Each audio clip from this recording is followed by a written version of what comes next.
Frères et sœurs en Christ, bonjour. C'est le frère Trifon Fundou de la chaîne À la lumière de la parole. Nous faisons cette vidéo pour répondre à certains frères qui viennent commenter sur la chaîne lorsque nous publions des vidéos pour dénoncer des choses cachées à l'intérieur de certains clips, des signes sataniques à l'intérieur de certains clips. Nombreux viennent souvent commenter pour nous dire ne jugez point. Ne jugez point.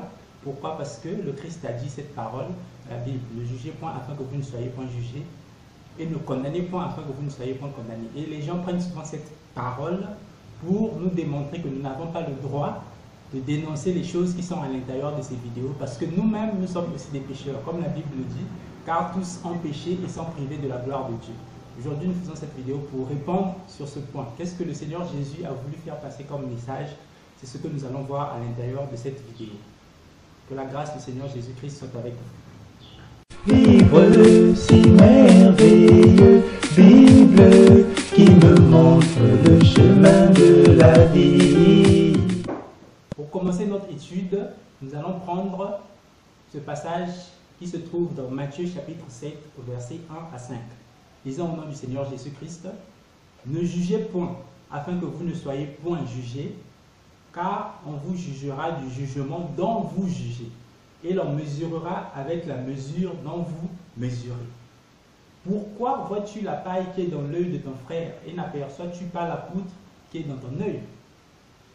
Ou comment peux-tu dire à ton frère, laisse-moi ôter la paille de ton œil, toi qui as une poutre dans le tien? Hypocrite, ôte premièrement la poutre de ton œil, et alors tu verras comment ôter la paille de l'œil de ton frère. Dans ce premier passage, nous voyons très bien que le Seigneur Jésus nous interdit de juger. Il nous interdit de faire un jugement. Mais premier point que nous allons remarquer ici, si nous prenons la dernière partie de ce passage, où il dit « Hypocrite, ôte premièrement la poutre de ton œil, alors tu verras comment ôter la paille de l'œil de ton frère. » Donc ça veut dire que le Seigneur Jésus-Christ nous demande premièrement, d'ôter la poutre qui est dans notre œil. Alors, qu'est-ce qui va se passer? Alors, nous verrons comment ôter la paille qui est dans l'œil de notre frère. Si on peut essayer de comprendre ça ensemble. Une fois que j'ai ôté la poutre qui est dans mon œil, à ce moment-là, je suis capable de savoir comment ôter la paille qui est dans l'œil de mon frère. Pour résumer, ce que le Seigneur Jésus-Christ dit va de pair avec ce que l'apôtre Paul dit. Dans 1 Corinthiens, chapitre 2, verset 15, Paul dit ceci, lisant au nom du Seigneur, « L'homme spirituel, au contraire, juge de tout, et il n'est lui-même jugé par personne. » Dans ce passage, nous voyons une chose claire. L'apôtre Paul nous dit que lorsqu'un homme est spirituel, il a la possibilité de juger de tout, sans distinction de choses. Ça veut dire quoi? Lorsque le Seigneur Jésus-Christ nous demande d'ôter la paille qui est dans notre œil, afin de savoir comment ôter la poutre qui est dans l'œil de notre prochain, ça veut dire que nous devons d'abord devenir, en conformité avec 1 Corinthiens 2,15, hommes spirituels. Lorsque nous devenons hommes spirituels, nous avons le droit de juger de tout. C'est ce que le Seigneur Jésus-Christ dit, et c'est ce que l'apôtre Paul nous confirme dans ce passage. Mais cependant, nous allons aller un peu plus loin dans ce que le Seigneur Jésus-Christ a dit pour bien saisir qu'est-ce que le Seigneur Jésus-Christ fait passer comme message. En Matthieu chapitre 7, versets 15 à 17, voici ce qu'il dit. Le Seigneur Jésus, donc c'est le même passage, au début il dit « Ne jugez point afin que vous ne soyez point jugés » et tout ce qui suit. Et au verset 15 du même chapitre, il dit « Gardez-vous des faux prophètes.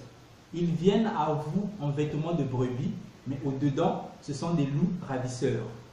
Vous les reconnaîtrez à leurs fruits.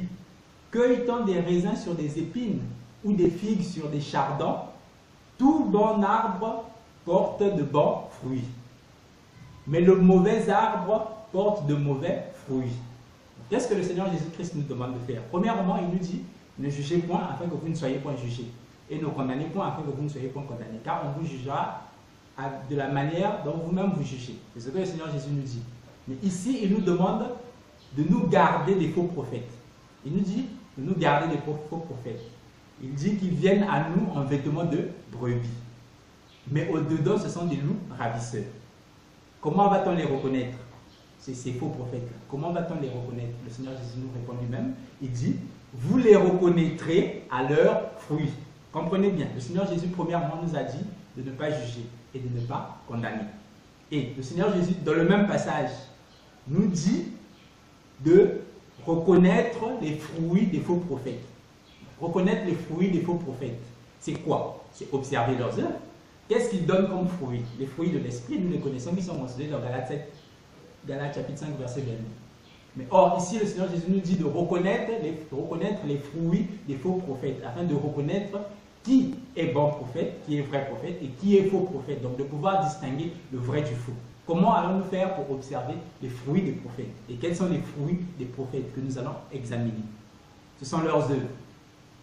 Parce qu'ils disent une chose, mais eux-mêmes, ils ne font pas ce qu'ils disent. Ils recommandent de faire certaines choses, mais eux-mêmes, ils ne les font pas. C'est de cette manière que nous allons reconnaître les faux prophètes et les vrais prophètes. Celui qui se dit serviteur de Dieu, mais qui ne manifeste pas les qualités que Dieu attend de lui, qui manifeste autre chose, qui n'a rien à voir avec Dieu. En réalité, ce n'est pas un prophète de Dieu, quoi qu'il dise d'autre au-dessus. Souvenez-vous d'une chose, ce n'est pas celui qui se recommande lui-même qui est confirmé. Ce n'est pas celui qui se recommande lui-même, qui dit que je suis serviteur de Dieu. Ce n'est pas celui-là qui se recommande lui-même, mais c'est celui que le Seigneur recommande. Et la première recommandation que nous avons pour reconnaître un faux prophète, un faux serviteur de Dieu, c'est la parole de Dieu elle-même. C'est la parole de Dieu qui nous dit comment reconnaître un faux serviteur de Dieu et le distinguer d'un vrai serviteur de Dieu. Donc si Moïse Billet, Mike Kalamai et d'autres chanteurs qui se font passer pour des serviteurs du Seigneur, nous avons le droit, d'après Jésus-Christ lui-même, pour les reconnaître, d'analyser leurs fruits. Qu'est-ce qu'ils montrent comme œuvre? Qu'est-ce qu'ils nous montrent comme conseil? Qu'est-ce qu'ils nous donnent comme conseil? Qu'est-ce qu'ils nous donnent comme exemple? C'est à travers ces choses-là que nous allons les reconnaître et savoir que celui-ci est un serviteur de Jésus-Christ et celui-là n'est pas un serviteur de Jésus-Christ, d'après la parole de Jésus-Christ lui-même, lorsqu'il dit que vous les reconnaîtrez à leurs fruits. Donc, analysez les chansons de Moïse Billet pour savoir si ce qu'il dit ou ce qu'il chante est de Dieu. Cela, c'est recommandé par Jésus-Christ lui-même. Analysez les chansons de Mike Kalamai, de qui que ce soit d'autre, qui est musicien, pasteur, prophète, qui que ce soit, quel que soit le nom qui se donne. Ça nous permet déjà à nous, de chrétiens, de pouvoir distinguer le vrai du faux.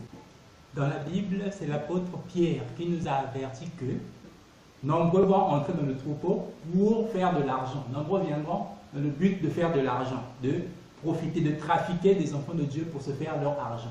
Qui viennent parler des dîmes, vous ramener dans l'Ancien Testament pour faire des choses que la Bible ne nous recommande pas de faire aujourd'hui. Et tout cela, c'est pourquoi? C'est pour tirer leur profit, pour gagner leur argent derrière le dos des enfants de Dieu. Donc pour nous, enfants de Dieu, nous devons être prudents comme des serpents, comme nous l'a recommandé le Seigneur Jésus-Christ. Être prudents comme des serpents, afin de reconnaître celui qui est serviteur de Dieu et qui n'est pas serviteur de Dieu. Parce que n'est pas serviteur de Dieu celui qui dit qu'il est serviteur de Dieu, mais est serviteur de Dieu celui que le Seigneur recommande.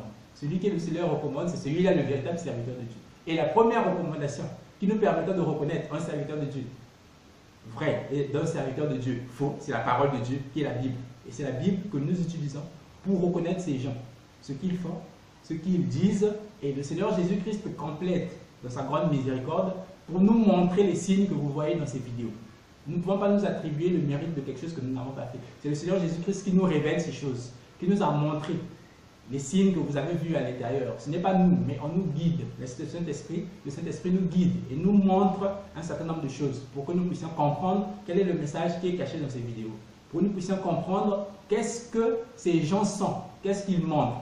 Ils se font passer pour des chrétiens, mais derrière, qu'est-ce qu'ils cachent, afin que vous puissiez être édifiés, vous, peuple de Dieu, afin que vous puissiez être édifiés, vous, chrétiens, et que vous puissiez comprendre que ces gens-là ne sont pas avec nous. Ils font semblant d'être avec nous. Ils font semblant de marcher avec nous. Ils font semblant d'être serviteurs de Dieu, d'être serviteurs de Jésus-Christ, mais ils se cachent derrière.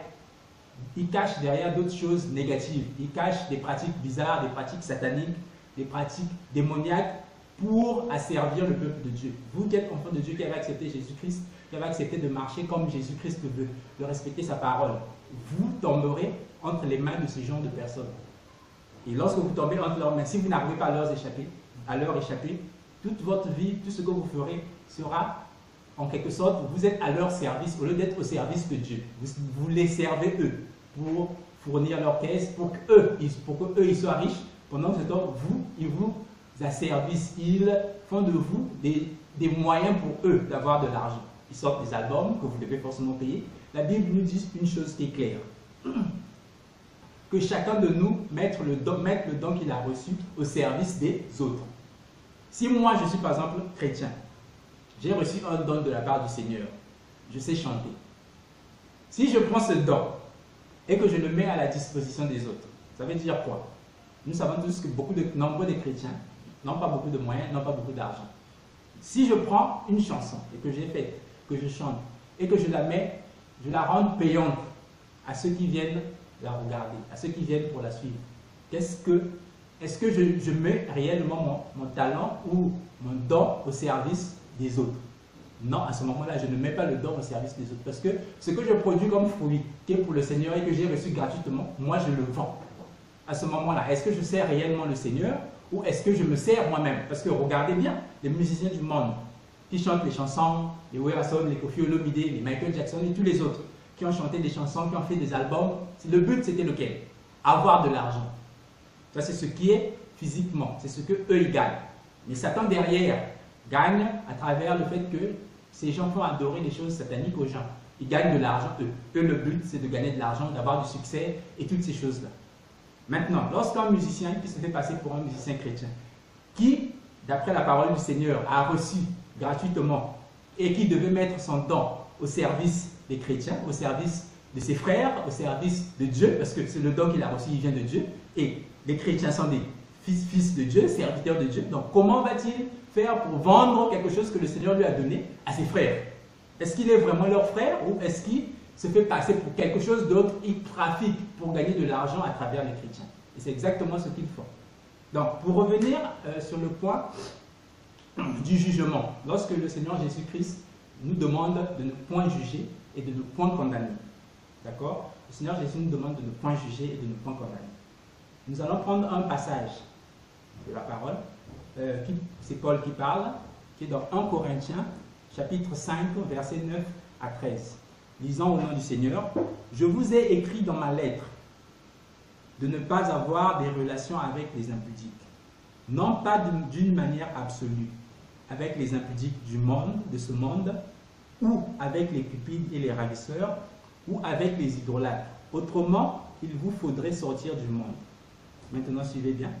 Maintenant, ce que je vous ai écrit, c'est de ne pas avoir des relations avec quelqu'un qui, se nommant frère, est impudique, ou cupide, ou idolâtre, ou outrageux, ou ivrogne, ou ravisseur. De ne pas même manger avec un tel homme. Ici, je voudrais souligner d'abord le point pour ceux qui disent, ceux nombreux, malgré qu'ils ont vu des signes à l'intérieur de la vidéo, ils vont vous dire, ah non frère, moi je ne fais qu'écouter la chanson, je n'ai pas commis de péché, je n'ai pas fait quoi que ce soit, je n'ai pas participé à des pratiques. Ici, le Seigneur nous dit quoi à travers l'apôtre Paul? De ne pas avoir de relation avec quelqu'un qui se fait nommer frère. Il se fait nommer frère, mais qui est impudique, cupide, idolâtre, outrageux, ivrogne ou ravisseur. De ne même pas manger avec un tel homme. Mais lorsque vous prenez une musique qui est chantée par quelqu'un qui est sataniste et que vous reconnaissez, le Seigneur vous a fait la grâce de reconnaître que celui-ci a des signes bizarres dans ses chansons, il a mis toutes sortes de choses et le Seigneur vous a révélé ces choses pour que vous puissiez comprendre qui il est réellement. Lorsque vous continuez d'écouter sa musique chez vous, n'est-ce pas, si lui il est serviteur de Satan, donc ça veut dire que les chants qu'il fait, il ne les fait pas pour la gloire de Dieu, mais il les fait pour la gloire de son maître, c'est-à-dire son véritable maître, qui est Lucifer, qui est Satan. Donc vous, lorsque vous prenez ces chansons et que vous continuez à les écouter chez vous, qui vous a invité chez vous? Avec qui vous êtes en train de chanter? N'est-ce pas la même chose quand un musicien du monde fait sa chanson pour le diable, qu'il chante sa chanson pour la gloire de Satan. Si vous prenez cette même chanson, vous qui la chantez, vous qui la mettez dans vos maisons, vous chantez avec le diable. Mais où est la différence entre quelqu'un qui se fait passer pour un chrétien et celui qui est du monde, qui tous les deux ont le même objectif, se faire de l'argent, recevoir de l'argent, toutes ces choses-là qu'ils font. Ils les font non pas pour vous aider, non pas pour contribuer à votre succès, non. Ils font ça pour avoir de l'argent, point, c'est tout. Donc, si une telle personne qui va signer son pacte avec Satan, qui met même des signes sataniques à l'intérieur de ses chansons, et vous prenez cette chanson, vous continuez à l'écouter chez vous en disant « Oh non, lui il a chanté, il a fait ses pratiques, c'est sa part. » Mais s'il a fait des pratiques, ça veut dire que ça montre même que la chanson elle-même, elle n'est pas inspirée de Dieu, mais elle est inspirée de Satan. Parce que cet homme n'a pas le Saint-Esprit. Les chansons qu'il chante sont inspirées par qui? Elles viennent du Saint-Esprit? Non. Si cette chanson n'est pas inspirée par le Saint-Esprit, le Seigneur Jésus-Christ nous a dit une chose claire. Celui qui n'est pas avec nous est contre nous. Et ici, dans ce passage, nous voyons bien que l'apôtre Paul nous recommande de ne pas avoir de relation avec quelqu'un qui se fait nommer frère, mais qui est cupide. Donc, si vous avez compris cette parole-là de notre frère Paul, qui est dans 1 Corinthiens 5, verset 15, vous devez donc arrêter et cesser toute relation avec ces gens qui se font passer pour des chrétiens, mais en fait qui ne le sont pas. Qui se font passer pour des serviteurs de Dieu, mais en fait qui ne le sont pas. Parce que lorsque vous continuez à être en relation avec eux, vous prenez des choses négatives. Il y a des choses négatives qui entrent en vous. Il y a des enseignements qui vous donnent, qui entrent en vous. Il y a des choses qui disent, il y a des choses qui font que vous allez copier, sans même vous en rendre compte. C'est comme ça que le diable agit. C'est comme ça que le diable vous pousse à l'adorer, à le glorifier à travers des choses négatives, des choses qui n'honorent pas Dieu. Donc, si nous devons revenir sur le point de ne jugez point. Ne jugez point, ne jugez point du Seigneur Jésus-Christ, ne jugez point et ne condamnez point. La chose qui est claire, c'est que, premièrement, le Seigneur Jésus lui-même nous demande d'observer les fruits des faux prophètes, les fruits de ceux qui se disent serviteurs de Dieu, pour reconnaître s'ils sont vrais ou s'ils sont faux. Donc, sur ce point-là, vous ne pouvez pas me dire, parce que j'ai observé les fruits de Moïse Mbié ou de Mike Kalambay ou de la sœur Marie Missamou ou de qui que ce soit qui se fait passer pour un chrétien, si j'observe leurs fruits, c'est exactement ce que la Bible nous recommande de faire. Ça, au moins, c'est clair et net. Il n'y a pas de discussion là-dessus, c'est ce que la Bible a dit. C'est ce que la Bible dit. Ce que la Bible dit en Matthieu 7, versets 15 à 17. Cela est aussi clair que possible. Gardez-vous des faux prophètes. Ils viennent à vous en vêtements de brebis, mais dedans, ce sont des loups ravisseurs. Vous les reconnaîtrez à leurs fruits. Maintenant, une fois que j'ai reconnu les fruits, donc ça veut dire que si le Seigneur Jésus lui-même, d'une part, me demande de ne pas juger et de ne pas condamner, mais d'autre part, il me demande de reconnaître les fruits, de voir les fruits, d'observer les fruits pour reconnaître qui est faux prophète et qui ne l'est pas, qui est vrai prophète, qui est serviteur de Dieu et qui ne l'est pas, qui est musicien qui chante réellement pour Dieu et qui ne l'est pas. À ce moment-là, ça veut dire qu'en fait, le Seigneur Jésus-Christ, lorsque j'analyse la chanson d'un frère ou les paroles d'un frère, ce qu'il sort comme parole, comme message, comme enseignement, lorsque j'analyse ces choses, ça veut dire, en réalité, d'après le Seigneur Jésus-Christ, que je ne suis pas en train de le juger.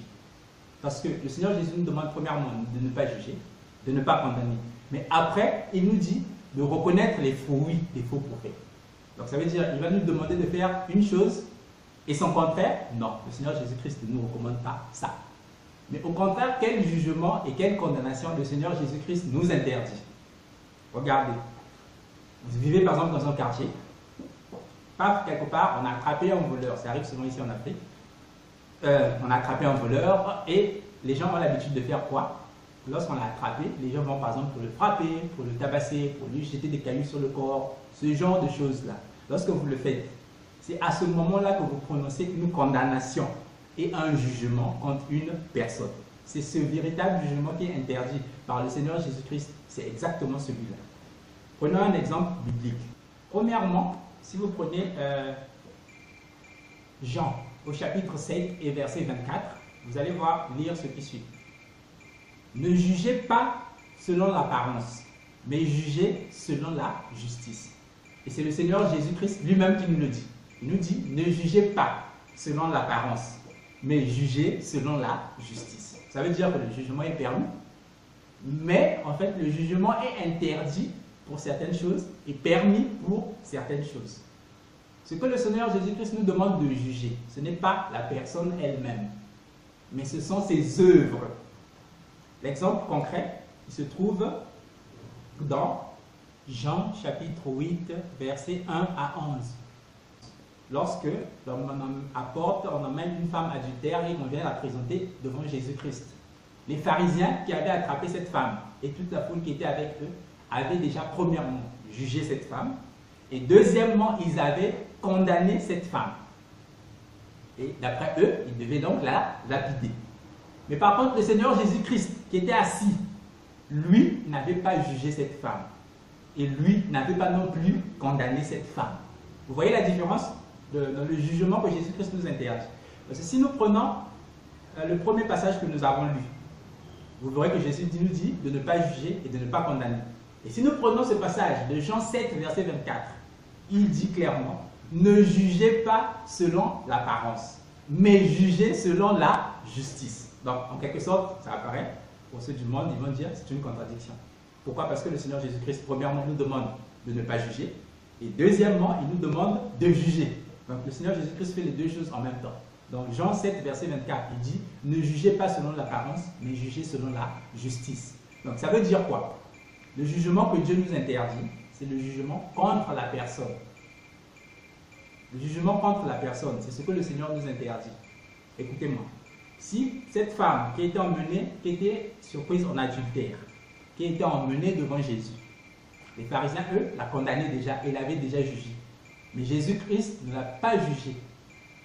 Qu'est-ce qui se passe? Jésus leur a dit que celui d'entre vous qui n'a pas de péché lui jette la première pierre. C'est ce que Jésus leur a répondu. Et qu'est-ce qui s'est passé par la suite? Eux tous, se reconnaissant coupables, ils se sont reconnus eux-mêmes comme coupables, aussi coupables que cette femme. Eux-mêmes, leurs propres péchés les ont condamnés.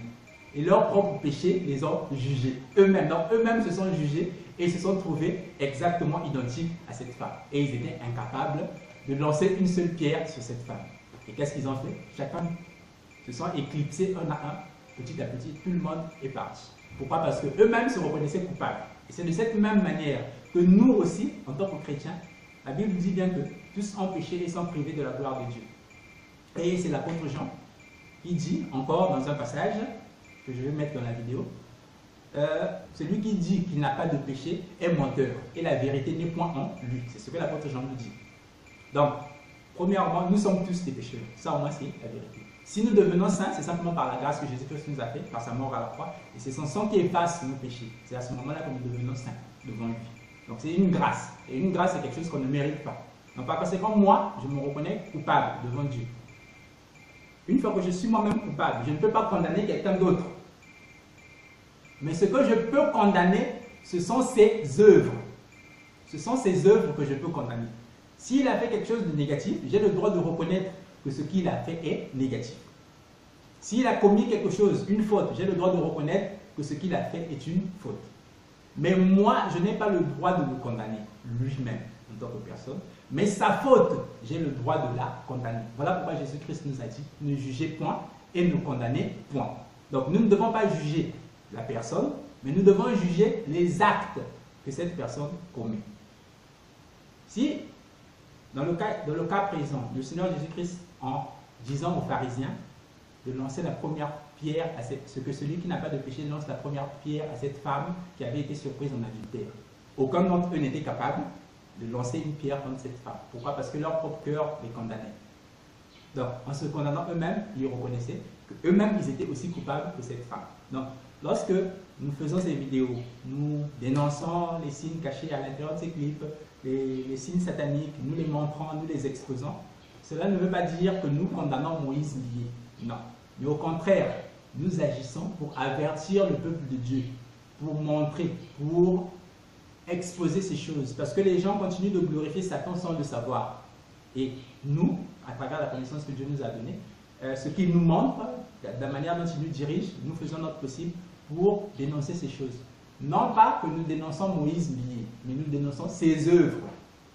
Mais par contre, nous prions pour Moïse lié, pour que Dieu puisse toucher son cœur, pour que lui-même il se repente et qu'il vienne confesser publiquement, exposer lui-même les choses qu'il a faites.